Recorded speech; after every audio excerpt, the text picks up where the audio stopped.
what I saw, what I heard, what I was told, what is reported about the ghastly incidents which took place here in the last few days is shocking, shattering, benumbing, deplorable. It's a shame for Bengal, shame for India, shame for humanity. If we cannot protect our mothers, our sisters, our daughters, that doesn't speak well for a society. This is the greatest degeneration that we saw all around us in the maintenance of law and order. Human life is tossed around for politicization. The custodians of law, who are supposed to protect the life and property of the citizens, they themselves have become conspirators in the game. A section of the police is politicized, a section of the police is criminalized, and this is affecting the well-being of the educational institutions. This rot has to end. It's a responsibility of any civilized society to see that its women are protected. We all boast, yatra naryastu pujyanti, ramante tatra devata, where women are honored, there the gods rejoice. But is it what is happening in contemporary Bengal? There is the fear psychosis rampant in society. There is intimidation, there is violence, unchecked violence. This has to go.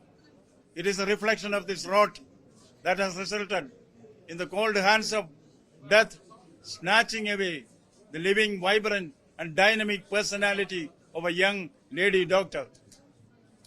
The society has to answer for this. Government is responsible for this. The first responsibility lies with the government.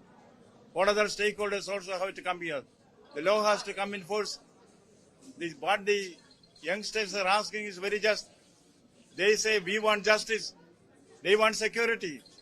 When you go for work, particularly at night, there should be a security that you will be able to return alive.